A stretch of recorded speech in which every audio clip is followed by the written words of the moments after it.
जय सच्चिदानंद।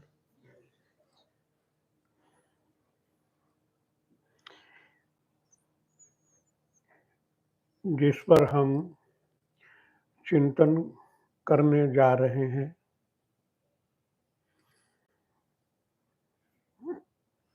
वो हमारे भारत के बहुत ऊंची हस्ती का है आध्यात्म में। नाम भी आपने सुना होगा, राम सुखदास। बहुत बड़ी हस्ती आध्यात्म की,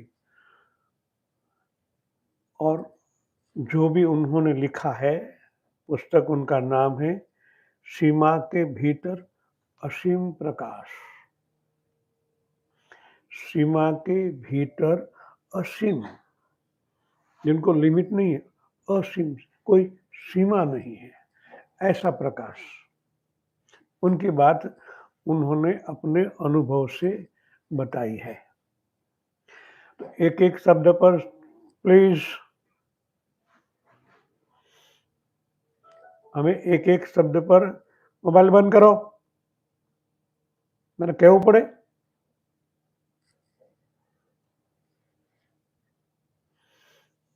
डिस्टर्ब થાય એટલે મારી લિંક તૂટે,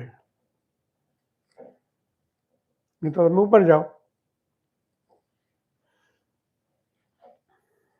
મારે તૂટી જશે, લિંક તૂટી જાય।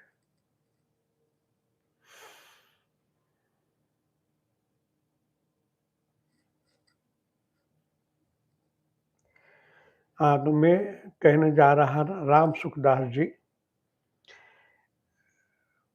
मैंने उनको ध्याया है। उनके हिसाब से वो परमात्मा से सीधे कनेक्टेड थे। आज विषय मैंने इसलिए लिया है कि हमारा लास्ट प्रवचन है 2025 का, और अभी आप माया के साथ जुड़े हुए हो। यहाँ लोगों से मिलने आए, परमात्मा से नहीं। आपका गोल अलग है, वो ठीक नहीं है। आप परमात्मा के अंश होते हुए भी जितना माया की ओर देखोगे, इतना आप परमात्मा से दूर होते हो। समझो इन बात को। इस समय इतना खराब चल रहा है। अभी जो वॉर होते हैं ना, इनके जो रिएक्शन निकलते हैं, आज भी हमें डिस्टर्ब कर रहे हैं। और अभी आपका फोकस माया की ओर ही है, जो नाशवंत है। कल क्या होगा किसी को पता नहीं है। हादसा हुआ, किसी को पता था कि ये लोग बेचारे जा रहे हैं लंदन और गए ऊपर। तो ऐसा जीवन हमारा अभी ऐसा ही चल रहा है। ऐसे समय से ही हम पसार हो रहे हैं। तो चिंतन करना एक एक, ये इसलिए मैंने कहा ना कि महात्मा के एक एक शब्द इतने कीमती है, तो वहां हमारा ध्यान होना जरूरी है। उन्होंने शीर्षक यही दिया कि सीमा के भीतर असीम प्रकाश। अंतर जगह में असीम, जिनकी कोई सीमा नहीं है, ऐसा एक ईश्वरी तत्व का प्रकाश की बात उन्होंने यहाँ बताई है, जो हमारे अंदर होते हुए भी हम अभी भी इतना गहरा कनेक्शन नहीं कर पाते हैं। ये हमारा दुर्भाग्य है, क्योंकि आप आए थे तभी प्राण और कर्म साथ लेकर, बैलेंस में लेकर आए थे। अभी हमारा लॉस चल रहा है, क्योंकि हमारा ध्यान जितना माया संसार की ओर होता है, इतना लॉस होता है प्राण का ही। जहां लगाना चाहिए उनकी जगह हम दूसरे की ओर लगा रहे हैं। पैसा तो है आपके पास, मगर अच्छी तरह नहीं लगाओगे तो लॉस होगा, नुकसान होगा। इसी तरह ये बात है। यहाँ उन्होंने फिर से कहा है कि आप परमात्मा के अंश हैं। तो आप कहाँ तक मानते हो कि मैं हूं? मैं तो संसार का हूं, क्योंकि आपका और मेरा सबका गोल अभी भी संसार ही है। जो आज है कल नहीं है, इसलिए उनको नाशवन का सतत परिवर्तन, एक एक अणु बदल रहा है, चेंज होता रहता है, और हमारा गोल भी वहां है। तो वहाँ प्राण है, मगर संसार के अंदर छिपा हुआ है और हम संसार की और संसार नाशों में लगा रहे। हमारी पूंजी क्या है? हमारी पूंजी प्राण है। आपको जो दिया गया है भगवान ने, वो आपकी ही पूंजी है। पैसा का भी पहला अक्षर प है, प्राण का भी प, परमेश्वर का भी प। वो पैसा आप कहाँ लगा रहे हो, ये ध्यान देने की बहुत जरूर है अभी इस समय में। यहाँ तो कहा गया परमात्मा के आप अंश हो, तो कम से कम मान लेना पड़ेगा, क्योंकि ऐसे उच्च कक्षा के महात्मा भी कहते हैं और भगवान ने भी खुद ने कहा कि तू मेरा ही सनातन अंश है। मैं ज़्यादातर, मेरा जब भी प्रवचन होता है तो मैं ये दोहराता हूँ 2-4 बार कि अब मान लो अभी समय है कि आप परमात्मा के हो। ऐसा नहीं कि आपकी जो माँ बाप के द्वारा आप प्रकट हुए हो वो सच्चे माँ बाप नहीं है, इस जीवन के ही है। भगवद गीता तो कहती है आप कई जन्मों से आते हो, तो और भी कुछ हमारा माँ बाप या हमारे परम पिता होंगे ना। तो जब हम इसके शास्त्रों का सहारा लेते हैं तो मान लेना चाहिए कि हाँ कुछ ऐसा होगा। भगवान कह रहे, गीता में कहा है,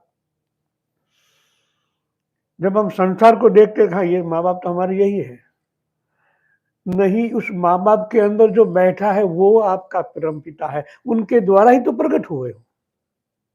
वो प्राण न होता तो आप कोई भी क्रिया कर पाते ना।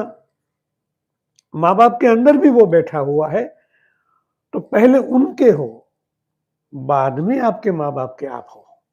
वो था तो माँ बाप है और आप हो। जब पर उनका मूल कनेक्शन देखने जाए तो यही सत्य है ना, माँ बाप के अंदर भी प्राण है, तभी हम है। तो जो बाहर दिखने वाले माँ बाप है वो है निमित्त मात्र, मगर सच्चे माँ बाप परमपिता तो आपके अंदर बैठा अभी भी। वही हमारी यात्रा है। जो ये संत कहते हैं तो उनकी बात को मान लेना पड़े कि अनंत ब्रह्मांड में अनंत वस्तुएं हैं, पर आपकी कोई वस्तु आपकी नहीं है।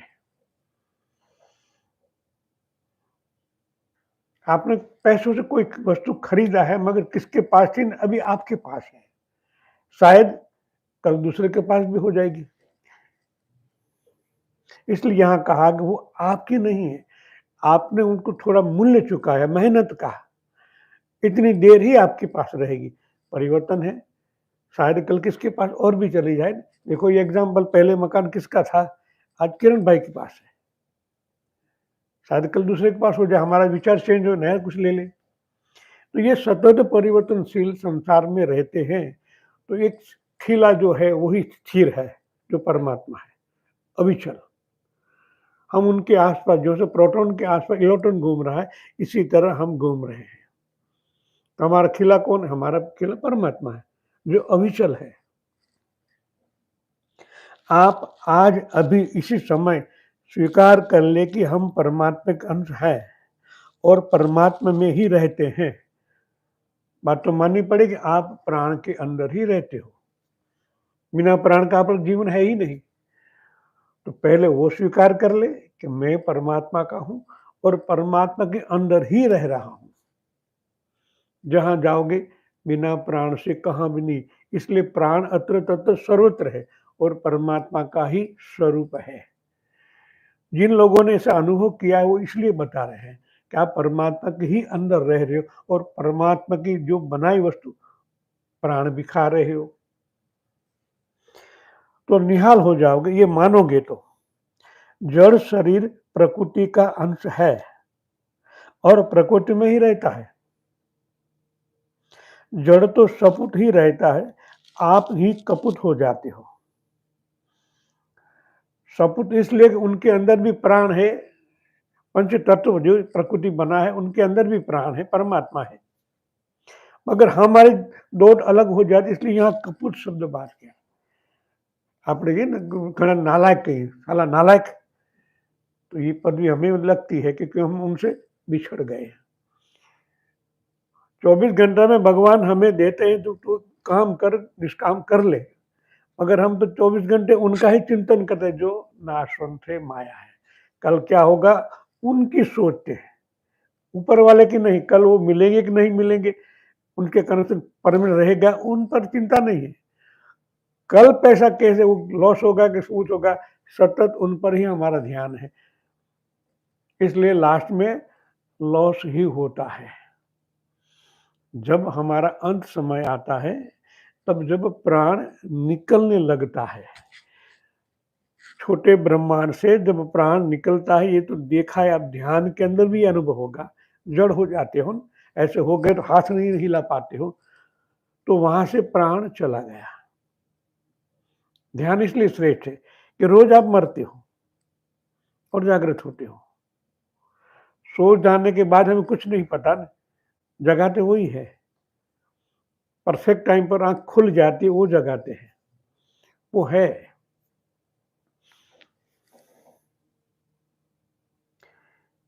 आपकी एकता परमात्मा के साथ है, शरीर संसार के साथ नहीं। आप कितने ही पापी हो तो भी आप परमात्मा के साथ हैं। पाप करने वाला मन भी अंदर है, तो परमात्मा भी अंदर है ना। मन बुद्धि चित्त अहंकार, चित्त के अंदर वो परमात्मा ही है। इसलिए यह कहा गया है, आप कितने भी कपट हो फिर भी परमात्मा के साथ ही रहते हो।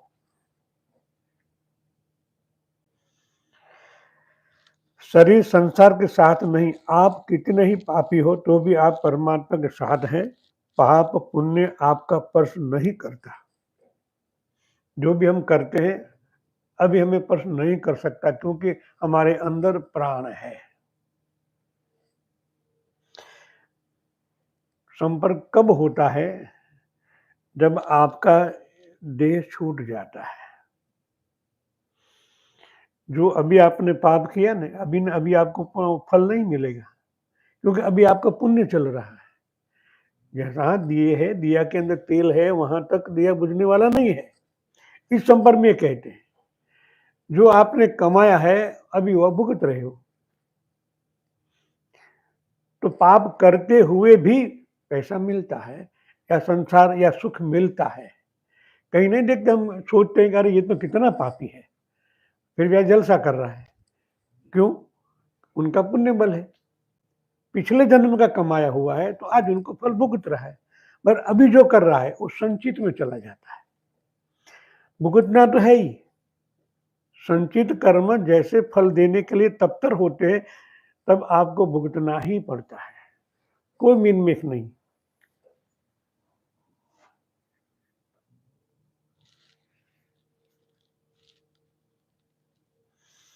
इसको आप भूल जाए तो भी बात वैसी की वैसी है। भूलना और न भूलना तो बुद्धि में है। आपने जड़ शरीर संसार को पकड़ा है, तभी वह आपको अपनी तरफ खींचता है। आप संबंध मत मानो तो वही नहीं खींचेगा। भगवान के साथ संबंध मान लो तो अनंत जन्मों के पाप छूट जाएंगे। मैं परमात्मा का हूं, यह चिंतन करने की बात नहीं है, प्रत्युत मानने की बात है। गीता तो कहती है हम है, मगर हम भी पढ़ते हैं, मगर पढ़ने से वो बात नहीं है। बात है प्रत्युत मानने की, सत्य मानने की। दो और दो चार ही होते हैं, इसमें चिंतन करने की बात नहीं है, उनको स्वीकार करने की बात है हृदय से।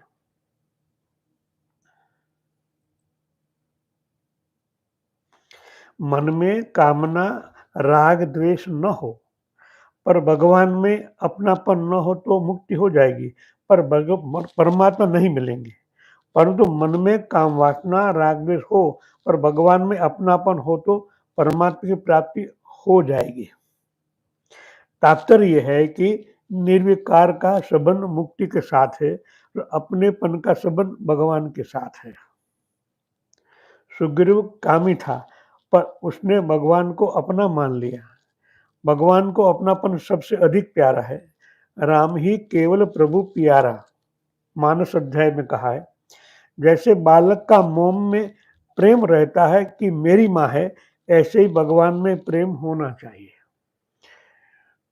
जैसे पुकार तो माँ दौड़ के आती है ना, एक बार दो बार माँ माँ किया तो वो आना ही है उनको, कि उनके प्यार बुला रहा है।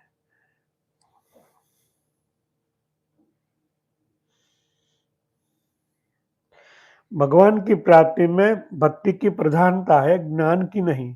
ज्ञान से मुक्ति जन्म मरण को हो जाती है, पर प्रेम से भगवान भी वश में हो जाते हैं। जब ज्ञान में भी संतोष नहीं होता तब प्रेम प्राप्त होता है। प्रेम अस्तित्व तत्व है। भगवान में प्रेम न होने में क्या कारण है? शरीर संसार में मोह है, इसलिए प्रेम नहीं होता। जब तक शरीर संसार में भोगों में मोह रहता है तब तक भगवान में प्रेम नहीं होता। बालक को माँ तभी तक प्यारी लगती है जब तक विवाह नहीं होता, तब तक माँ के साथ संबंध है। जैसे दूसरा संबंध बनता है तो पूरी दुनिया नहीं आ जाती है, तो माँ छूट जाती है। तो वो बीच में जो समय है उनका दुख का है, दिखता नहीं है कि भोग की तरफ दृष्टि है, मगर प्राण से वो दूर हो जाता है। तो प्राण परमात्मा का ही स्वरूप है, उनको थोड़ा चिंतन करना भी जरूरी होता है कि मेरे अंदर वही तत्व है जो भगवान का है, और भगवान खुद कहते हैं, तो मानने की बात है और भाव से मानने की बात है। ज्यादा कुछ करना है ही नहीं, कोई मंत्र करने की जरूरत है ही नहीं भक्ति वालों को। कोई मंत्र करने की, जो मैं वैसे ही छुड़ाता हूं, मगर यहां तो राम सुखदास जी भी कह रहे हैं, संबंध बांध लो, क्योंकि हमारा लक्ष्य कुछ और होता है। हम मंत्र किस लिए करते हैं? उनके पीछे हमारा मकसद होता है कि कुछ मिलना है, भगवान से कुछ प्राप्त करना है, जोड़ना नहीं उनके साथ। भगवान ये चाहिए वो चाहिए, तो मंत्र आप करते हो। तो भगवान कहते तू जो भी देवी देवता को बजले उनके पीछे तो मैं ही हूं, तो सीधा कनेक्शन करो ना। मंत्र करोगे तो मंत्राधीन देवता है ना, भगवान नहीं है। तो ये सच्चाई समझ लो। जो मंत्र ज्यादा कर रहे उनको कह रहा हूं, मंत्र का मतलब मन का त्रय होना, सतत उनके साथ एक होना। किनका? जो मंत्र के अधीन देवता है उनके साथ। जो आपके परम पिता है वो नहीं है, इसलिए आप समय बिगाड़ रहे हो।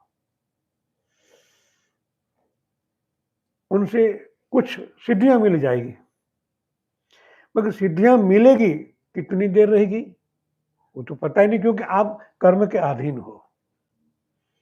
प्राप्त कर लिया, मानो 2, 5, 10 लाख 25 लाख मिल गया, मगर उनका रास्ता भी हो जाता है। जैसे लक्ष्मी आती है वैसे चली जाती है। जहां तक नारायण के साथ नहीं जुड़ोगे वहां तक लक्ष्मी स्थिर नहीं पड़ेगी, वो भाग जाएगी, क्योंकि अष्टधा लक्ष्मी है। जैसी कमाई वैसी घुमाई। आपने कैसे कमाया है?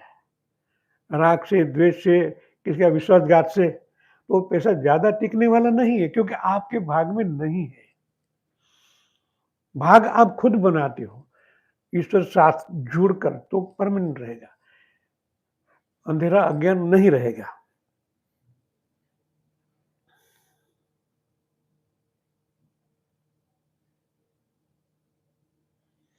अच्छे अच्छे कथावाचकों को आप देख लो, वे प्रेम का तत्व नहीं जानते।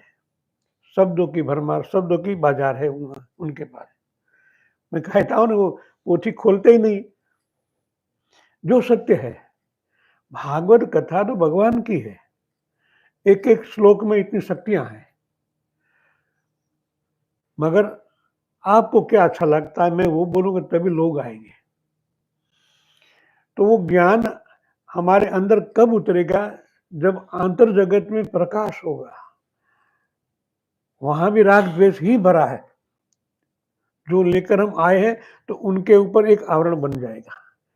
शायद अच्छा भी कहते हो, मगर आपके ऊपर एक आवरण बन जाएगा। तो आप पहले जब आना है तो भगवान को आंखें बंद करके उनके साथ पहले तार एक कर लो, एक प्रेम से, एक भाव से, एक रुदन से, तभी सच्चाई का एक आपका सूत वहां पहुंचेगा। तो फिर जो भी आप सुनोगे समझ में आएगा।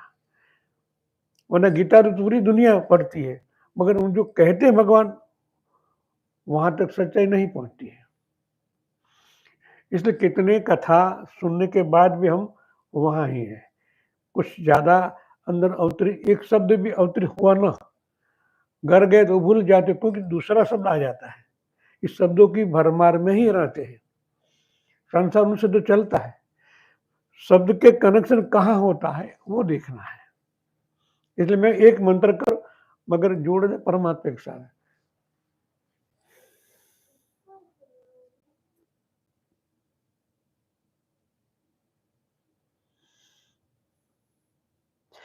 असत का त्याग नहीं कर सकते, प्रत्युत उनसे संबंध का त्याग कर सकते हो। शरीर का त्याग कैसे करोगे? उसके संबंध का ही त्याग करना है। शरीर है, जीवन है, जितना हम आप लेकर आए हो, तो शरीर का तो त्याग नहीं कर पाओगे ना। जीवन है, अभी मानो 50 साल ले 70 साल लेके आए हो, तो अभी आपको ज्ञान हो गया, फिर भी शरीर का त्याग नहीं कर पाओगे। संबंध का त्याग कर सकते हो, बुराइयों से त्याग कर सकते हो, उनसे कनेक्शन काट सकते हो। जब आपको सत्य का अनुभव हो जाए कि भाई ये संबंध हमारे लिए अच्छा नहीं है, तो उनसे दूर रहो। शरीर का त्याग करने की जरूरत नहीं है। असत का उपयोग तो करना है, पर उसको महत्व नहीं देना है। महत्व सत को देना है। दिखता ऐसा है कि समय थोड़ा है, पर वास्तव में इतना समय है कि मनुष्य कई बार अपना कल्याण कर सकता है। जो भी 5, 10, 15 साल हमारे बाद बचे, उनका सदुपयोग करने से भी हम कई बार खुद का कल्याण कर सकते हैं। एक शब्द काफी है, जो आपके हृदय में अवतरी हो जाए, तो कल्याण वहां से दरवाजा, मकान बड़ा हो, दरवाजा छोटा ही होता है। तो इसी तरह आप एक शब्द के उपयोग से भी तर जाते हो। तो पहले भाव प्रकट करना है। एक ही बात है, भाव प्रकट करना है, आप मेरे हो, मैं तुम्हारा हूं, मगर भाव से, खाली शब्द नहीं। एक एक शब्द में आपकी भावना अवतरित होनी चाहिए। तो कोई मंत्र की जरूरत नहीं है। भगवान के हो आप तो मान लिया। गीता कहती है, शास्त्र कहते हैं, उपनिषद कहते हैं कि आप भगवान के ही हो। तो भाव से मानने की बात है, खाली शब्द की भरमार नहीं चाहिए।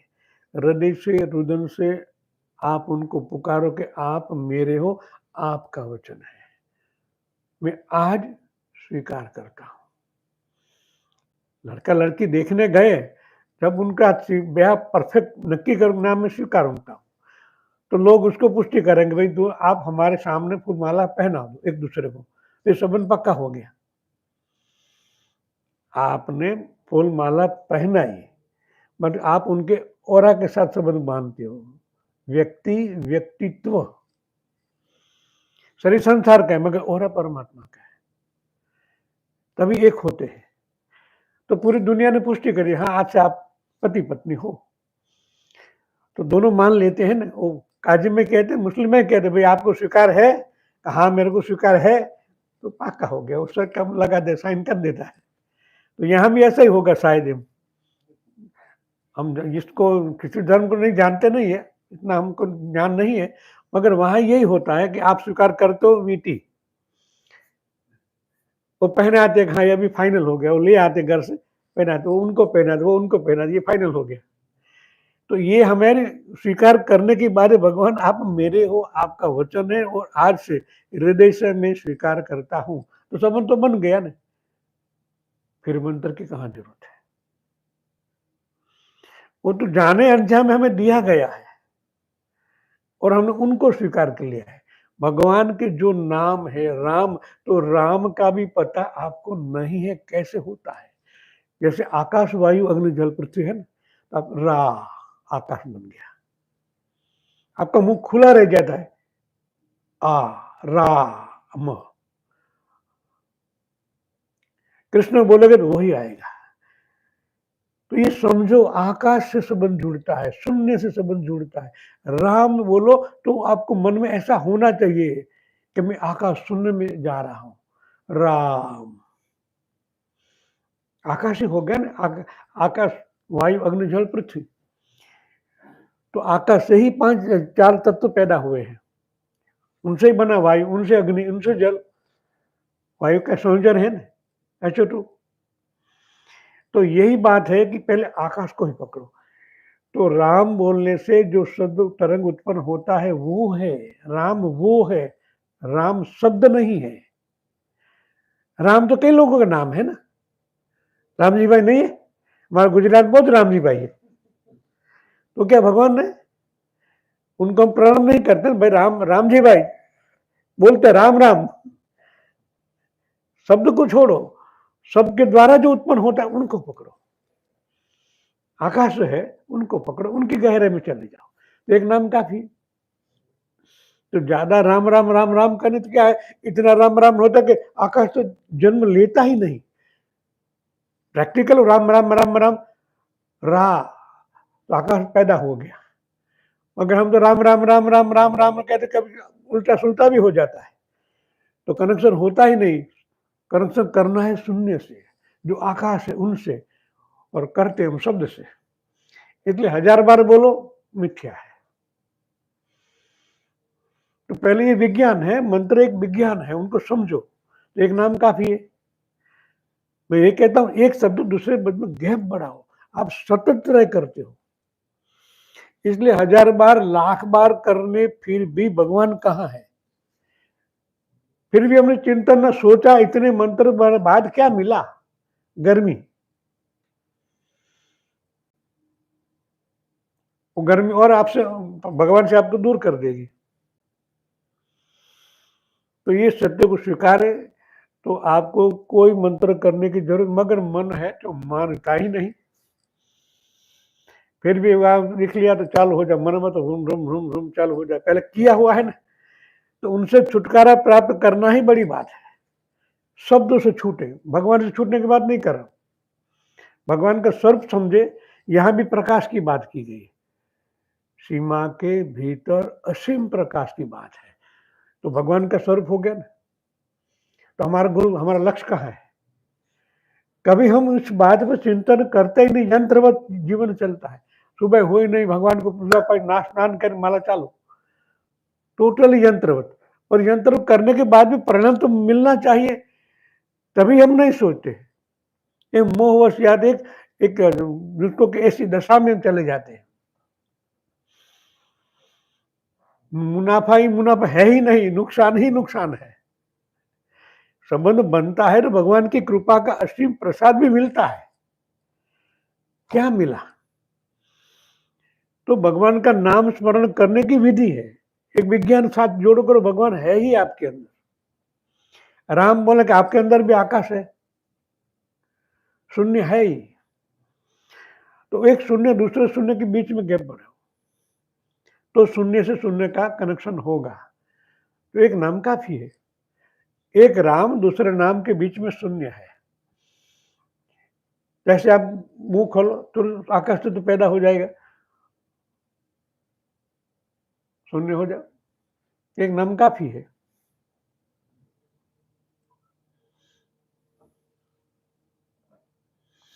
अपने कल्याण का, आध्यात्मिक उन्नति का जैसा मौका भारत में है, वैसा अन्य किसी देश में नहीं है। कल्याण यानी मुक्ति का आविष्कार इस देश में विशिष्टता से हुआ है। जैसे वैज्ञानिक नित्य नए नए भौतिक आविष्कार करते रहते हैं, ऐसे इस देश में हम नए नए आध्यात्मिक आविष्कार कर सकते हैं, क्योंकि आप भगवान के, आपके द्वारा ऐसा कर्म हो सकता है। मनुष्य शरीर में आकर हम पुराने कर्मों का फल भोगते हुए भी अपनी नई आध्यात्मिक उन्नति कर सकते हैं। भगवान ने कहा ना, कर्म करने के लिए स्वतंत्र है। तो ये बात इसने स्वीकार कर ली। आध्यात्मिक उन्नति पुराने कर्मों का फल नहीं है। अच्छे महापुरुषों को अवतार कहना उनका तिरस्कार है। कारण कि जो पहले से ही ऊंचे पुरुष है, वे इस जन्म में आकर बड़ा काम करे तो क्या विशेषता हुई? जो साधन होकर भी उन्नति कर ले, उसकी विशेषता है। जिसके पास पहले से पूंजी नहीं है, पहले की आध्यात्मिक उन्नति नहीं है, वह अपनी नई आध्यात्मिक उन्नति कर ले तो ये उनकी विशेषता है।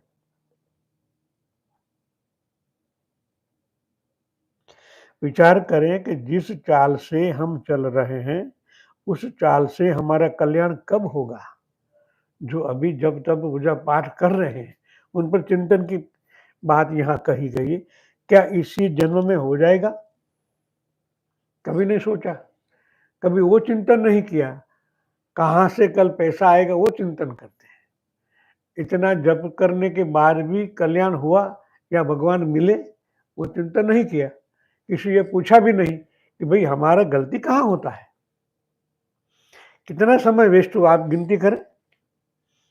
रोज 1 घंटा तो जन्म में कितने घंटे बिगाड़ लिए और फिर भी कुछ नहीं मिला। लॉस पर लॉस है, फिर भी हम चिंतन नहीं करते।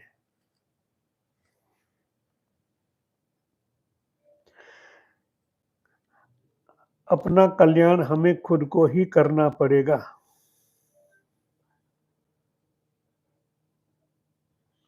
अभी बड़ा भयंकर कलयुग है, बड़े बड़े पाप हो रहे हैं। ऐसे समय में सत्संग का मौका केवल भगवत कृपा से मिलता है, अपने उद्योग से नहीं। सदुपयोग करने से सब वस्तुएं उद्धार करने वाली हो जाती है, परंतु सदुपयोग क्या है, इसे सत्संग से ही जान सकते हो। सत्संग के बिना विवेक का उपयोग काम नहीं आता। ऐसी कोई लौकिक अथवा पारलौकिक उन्नति नहीं है जो मनुष्य जन्म में न हो सके। अतः ही हर समय सावधान रहे, जागृत रहे, हर समय भगवान का स्मरण करें। हमारी वृत्ति हर समय भगवान में ही रहे।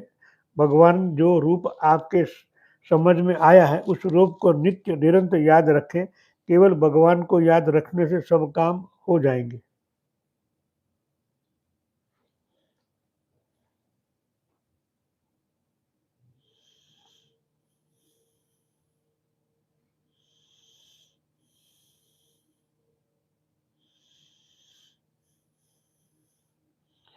जितनी उम्र हम मानते हैं उतनी हमारी उम्र नहीं है। हम अनादि काल से हैं और अनंत काल तक रहने वाले हैं। अनंत जन्म बीतने पर भी हमारा नाश नहीं हुआ। आत्म तत्व जो अविनाशी है, उनका नाश अभी तक नहीं हुआ और कभी ना होगा। हम स्वयं साक्षात परमात्मा के अंश है। आत्मा ने भी यही लिखा है कि हम परमात्मा के अंश है। अतः थोड़े से समय के लिए मिलने वाली धन संपत्ति में हम राजी होना गलती है।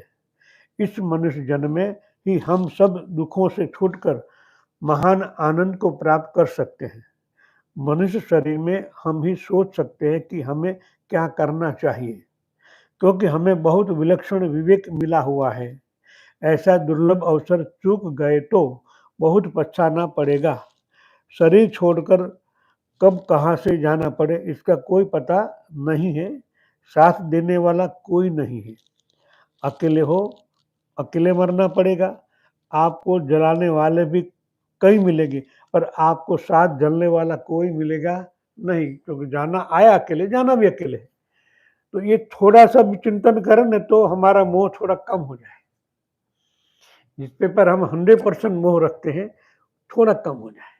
ये थोड़ा भी बहुत कुछ कर सकता है।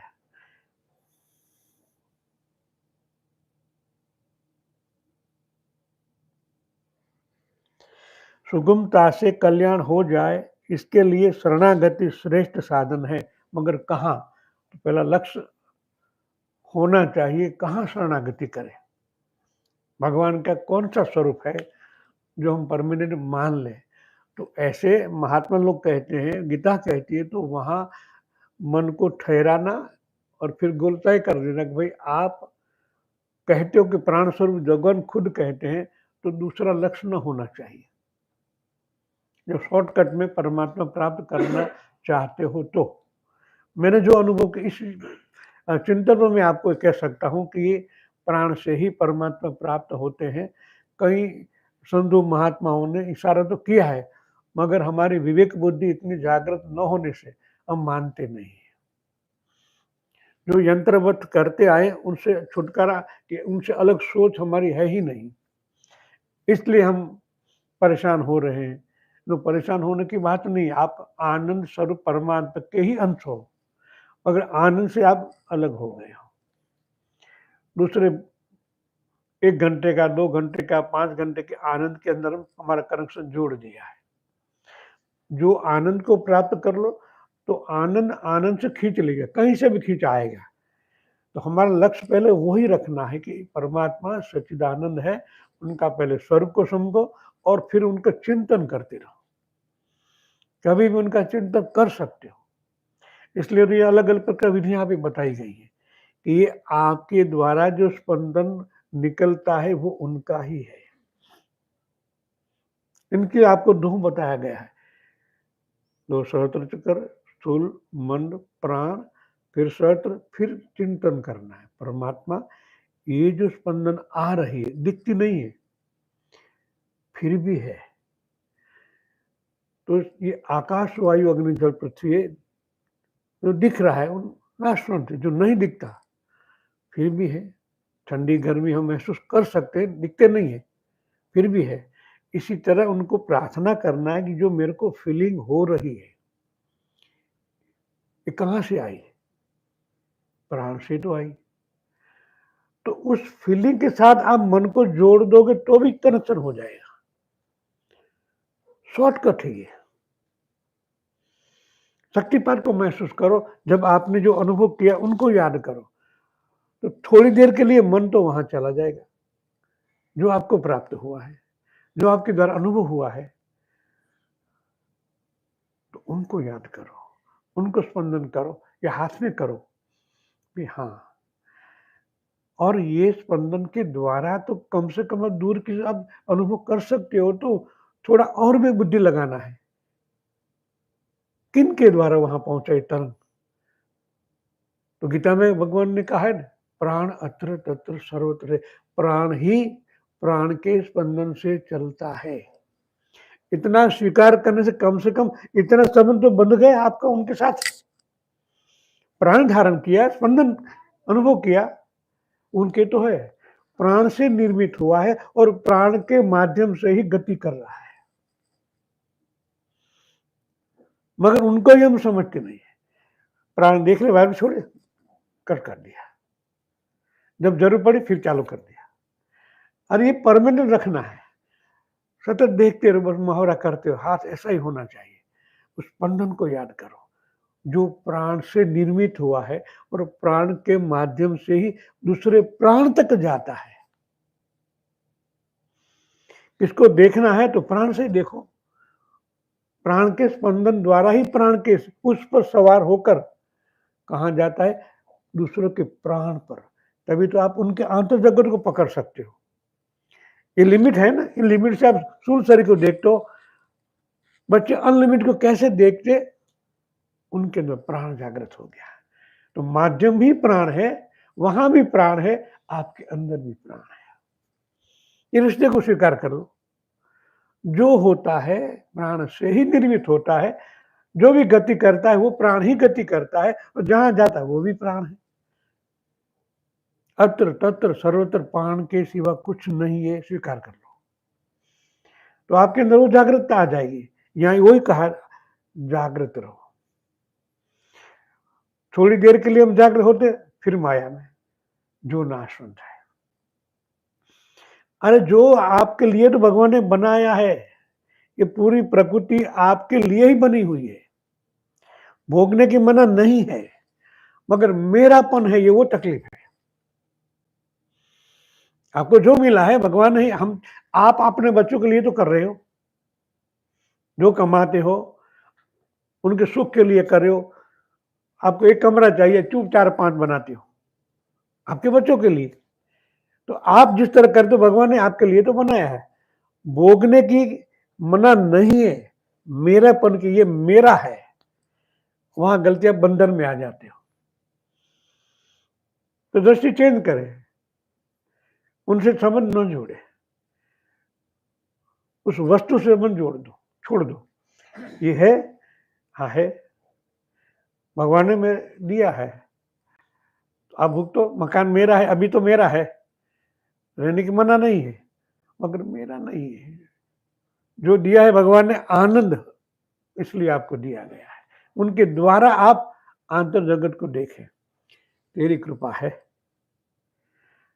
तभी तो मिला है, मगर दृष्टा भाव से। तो कभी बंधन के भी नहीं आओगे और परमात्मा के साथ सतत आपका कनेक्शन रहेगा। जो संपूर्ण सृष्टि की उत्पत्ति, पालन और संहार करने वाले हैं, उन्हीं परमात्मा के हम अंश हैं। हम भूले ही भगवान को भूल गए हैं। हम भले ही भगवान को भूल गए हैं, पर वे हमें नहीं भूले हैं। तभी तो हमारा जीवन है, सांस है, वो नहीं भूले हैं। वो भूल गए तो जिस तरह कहते हैं भगवान सो गए हैं, तो मंदिर भगवान सो जाएंगे तो क्या होगा आपका? अभी वो जागृत है, भले हमारी दृष्टि उन पर नहीं है, बाहर है, फिर भी भगवान जागृत है। उनकी कृपा है, तभी तो जीवन चलता है। तो थैंक यू तो होता है ना कहने का, रात को सोते समय, अरे भगवान मैं भूल गया था शायद, अब आपको थैंक यू करके मैं आराम में जा रहा हूँ। तो वो जागृत रहेंगे।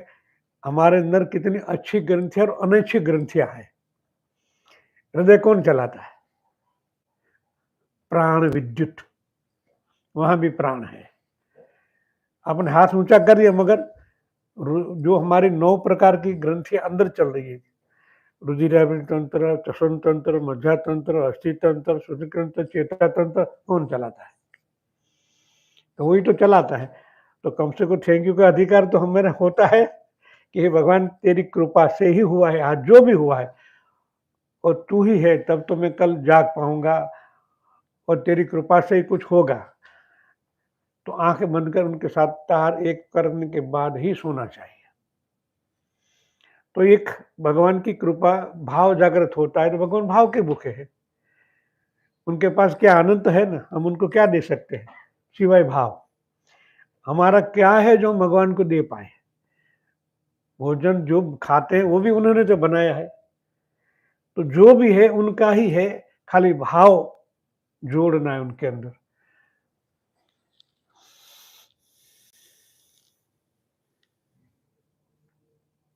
एक दृष्टांत दिया है।